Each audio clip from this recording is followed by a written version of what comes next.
نحمدہ و نصلی علی رسولہ الکریم اما بعد فاعوذ باللہ من الشیطان الرجیم بسم اللہ الرحمن الرحیم رب اشرح لی صدری ویسر لی امری واحلل عقدۃ من لسانی یفقہوا قولی۔ سورہ البقرہ آیت نمبر 171۔ وَمَثَلُ الَّذِينَ كَفَرُوا كَمَثَلِ الَّذِي يَنْعِقُ بِمَا لَا يَسْمَعُ إِلَّا دُعَاءً وَنِدَاءً صُمٌّ بُكْمٌ عُمْيٌ فَهُمْ لَا يَعْقِلُونَ۔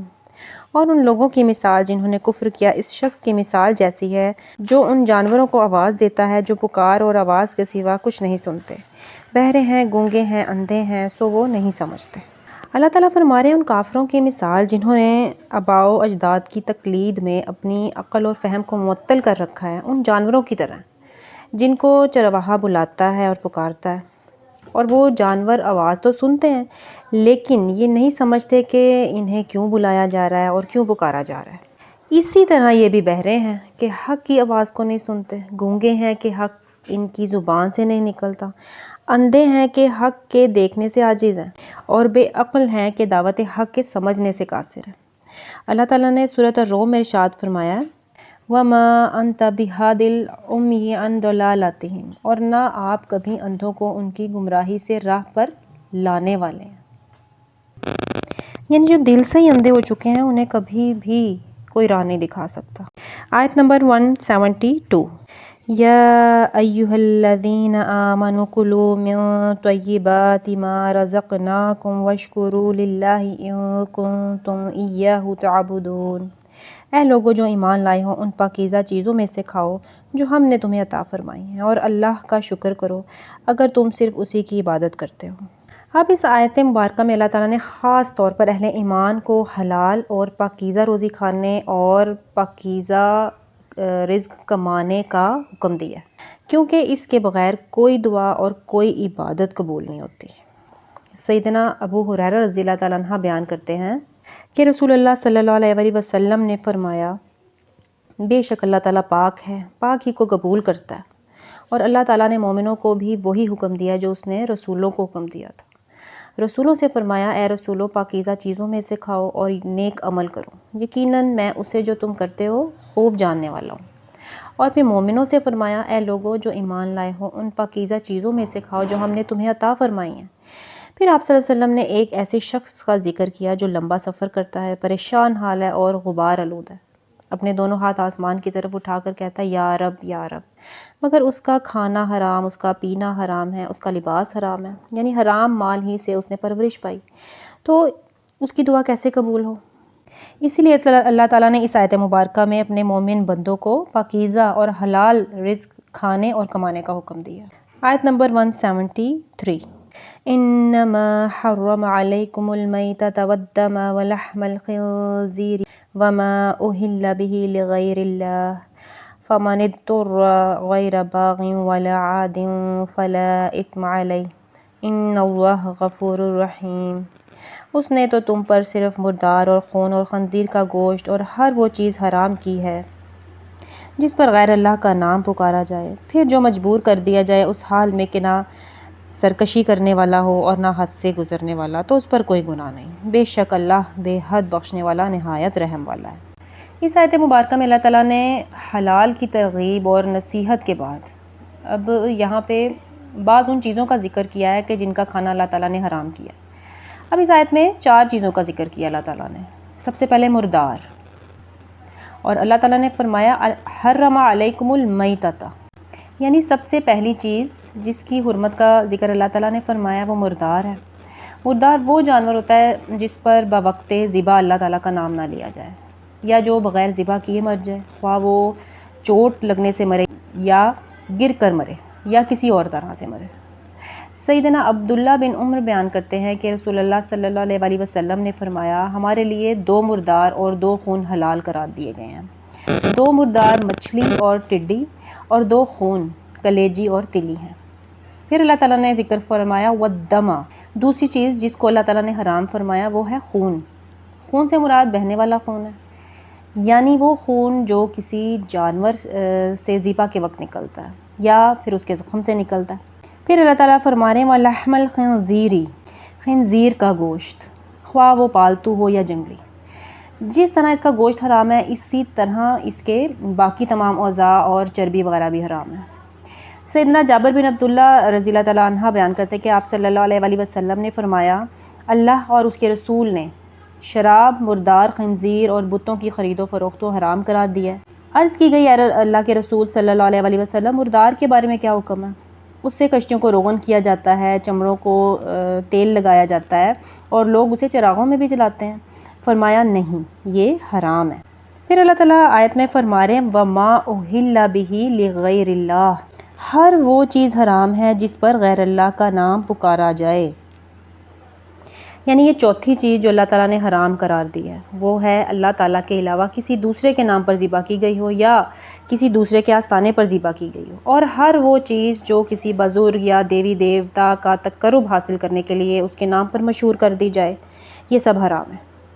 اور اگر وہ ذبح کرنے کا جانور ہے تو خواہ اس پر ذبح کرتے وقت اللہ کا نام ہی کیوں نہ لیا جائے، وہ حرام ہی رہے گا، بلکہ کسی دوسرے کی نیت رکھنے سے بھی وہ حرام ہو جاتا ہے، کیونکہ اللہ تعالیٰ کی عطا کردہ چیزوں کی قربانی یا نذر و نیاز صرف اسی کے نام کی ہونی چاہیے، اس میں کسی دوسرے کو شریک نہیں بنانا چاہیے، یہ جائز ہی نہیں ہے۔ ہاں، اگر کوئی شخص کچھ صدقہ اور خیرات کرتا ہے یا قربانی کرتا ہے اور اس سے اس کی نیت یہ ہو کہ اس کا ثواب میرے فوت شدہ والدین یا رشتہ دار کو پہنچے گا، تو اس میں کوئی حرج نہیں ہے، اور یہ ایک نیک عمل ہے اور یہ سنت سے بھی ثابت ہے۔ سیدنا علی رضی اللہ تعالیٰ عنہ بیان کرتے کہ رسول اللہ صلی اللہ علیہ وسلم نے فرمایا، اللہ کی لعنت ہے اس شخص پر جو اللہ کے علاوہ کسی اور کے لیے ذبح کرے۔ اور پھر سیدنا انس بن مالک رضی اللہ تعالیٰ عنہ فرماتے ہیں کہ آپ صلی اللہ علیہ وسلم نے فرمایا، اسلام میں قبروں کے پاس ذبح کرنا جائز نہیں ہے۔ پھر آیت کے اگلے حصے میں اللہ تعالیٰ فرما رہے ہیں فَمَنِ اضْطُرَّ غَيْرَ بَاغٍ وَلَا عَادٍ فَلَا إِثْمَ عَلَيْهِ، یعنی حرام چیزوں کو استعمال کرنے کے لیے اللہ تعالیٰ نے 3 شرائط بیان فرمائی ہیں۔ نمبر 1، اسے بھوک یا بیماری کی وجہ سے جان جانے کا خطرہ ہو اور اس حرام چیز کا کوئی بدل موجود نہ ہو۔ نمبر 2، وہ اللہ کا باغی یا قانون شکن نہ ہو، یعنی جو چیز کھا رہا ہے اسے حرام ہی سمجھ کر کھائے، حلال نہ سمجھے۔ اور پھر نمبر 3 کہ اتنا ہی کھائے جس سے اس کی جان بچ سکے۔ پھر اگر وہ غلط اندازے سے کچھ زیادہ کھا بھی لے تو اللہ تعالیٰ اس کو معاف فرمانے والا ہے، کیونکہ اللہ تعالیٰ اس آیت کے لاسٹ میں ہمیں فرما رہے ہیں کہ ان اللہ غفور الرحیم، اللہ تعالیٰ بے حد بخشنے والا اور نہایت رحم کرنے والا ہے، وہ سب کی نیتوں کو جانتا ہے۔ آیت نمبر 174، ان الذین یکتمون ما انزل اللہ من الکتاب ویشترون به ثمنا قلیلا اولئک ما یأکلون فی بطونہم الی النار ولا یکلمہم اللہ یوم القیامۃ ولا یزکیہم ولہم عذاب علیم۔ بے شک جو لوگ چھپاتے ہیں جو اللہ نے کتاب میں سے اتارا ہے اور اس کے بدلے تھوڑی قیمت حاصل کرتے ہیں، یہ لوگ اپنے پیٹوں میں آگ کے سوا کچھ نہیں کھا رہے، اور نہ اللہ ان سے قیامت کے دن بات کرے گا اور نہ انہیں پاک کرے گا، اور ان کے لیے دردناک عذاب ہے۔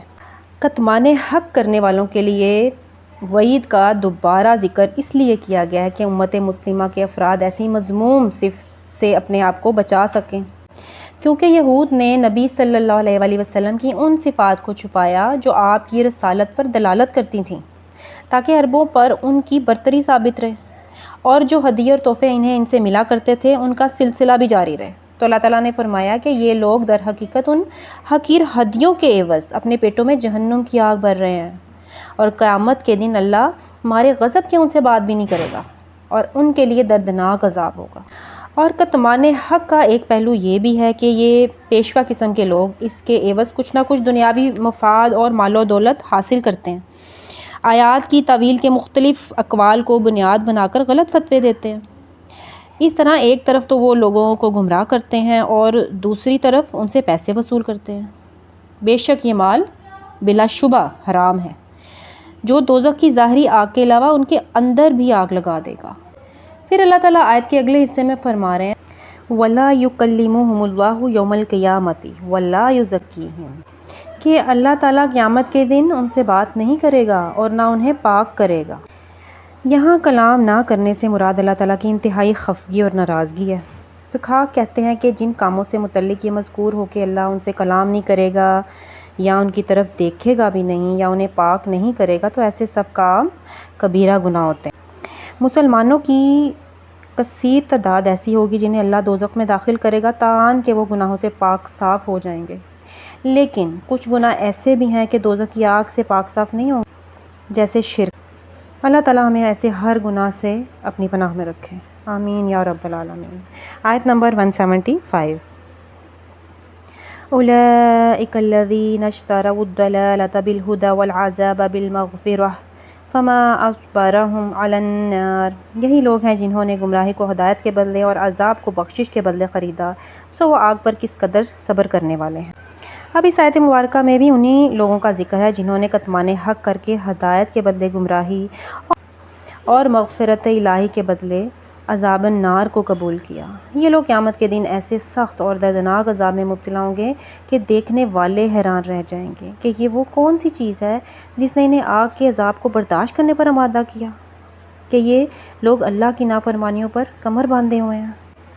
آیت نمبر 176۔ ذَلِكَ بِأَنَّ اللَّهَ نَزَّلَ الْكِتَابَ بِالْحَقِّ إِنَّ الَّذِينَ اخْتَلَفُوا فِي الْكِتَابِ لَفِي شِقَاقٍ بَعِيدٍ۔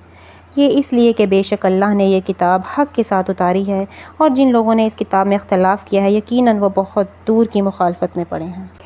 یعنی یہ لوگ ایسے سخت عذاب میں اس لیے مبتلا کیے جائیں گے کہ اللہ تعالیٰ نے تو کتابیں اس لیے اتاری تھیں کہ حق کا ظہور ہو، حق کا غلبہ ہو اور باطل پامال ہو جائے، لیکن ان لوگوں نے اللہ کی کتاب کا استہزاء کیا، اس میں تحریف کی اور بالخصوص قرآن کے بارے میں خلاف واقعہ باتیں کہیں۔ کسی نے کہا یہ جادو ہے، کسی نے کہا یہ شعر ہے، تو کسی نے کہا کہ یہ گزرے ہوئے زمانے کے قصے کہانی ہیں، اور اس طرح وہ حق سے کوسوں دور ہو گئے۔ اور اس کی اصل وجہ کیا تھی؟ باہمی ضد، ہٹ درمی، اور ایسے لوگ گمراہ ہیں اور گمراہی میں ہی بہت دور بھٹک جانے والے ہیں۔ اللہ تعالیٰ ہم سب کو حق سننے، سمجھنے کی اور اسے آگے پہنچانے کی توفیق عطا فرمائے، آمین یا رب العالمین۔ سبحانک اللہم و بحمدک، اشہد ان لا الہ الا انت، استغفرک و اتوب الیک۔